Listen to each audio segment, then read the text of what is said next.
அமாவாசை இல்லையா, நம்ம மாட்டில் என்ன தளிகைன்னா சாதம். இப்போ அவரைக்காய் திருத்தி நான் பொரிச்ச குழம்பு பண்ண போகிறேன். அதுக்கு என்னென்ன சாமான் எடுத்து வச்சுக்கணும்னு நான் சொல்கிறேன். இப்போது கருவேப்பிலை கொஞ்சம் இருக்குது. உளுந்து வடைக்கு ஒரு ஒரு ஆழாக்கு நான் வந்து எடுத்துட்டுருக்கேன். இப்போ வந்து நான் அதை ஊற வைக்க போகிறேன். பார்த்துக்கோங்கோ. ஊற வச்சுட்டு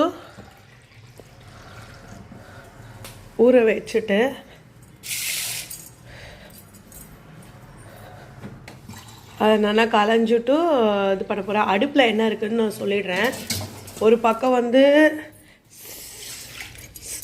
இப்போ ஊற வச்சாச்சு. ஆக்சுவலி இப்போ வந்து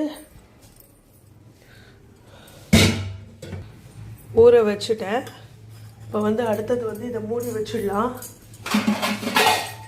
வந்து இந்த குக்கரில் என்ன பண்ண போகிறேன், இது வந்து காலம்பரை பொங்கல் பண்ணினேன் டிஃபனுக்கு.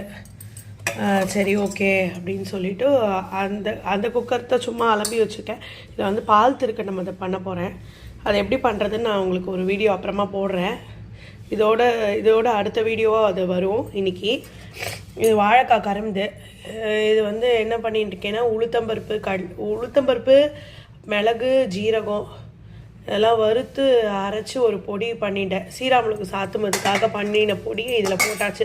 ஆக்சுவலி நம்ம வந்து ஸ்ராத்தத்துக்கு அது மாதிரி தான் பண்ணுவோம். ஒரு பொடியை அரைச்சோன்னா அதுவே வந்து எல்லாத்துக்குமே இதுவாகும். சீராமலுக்கு சாத்துமது.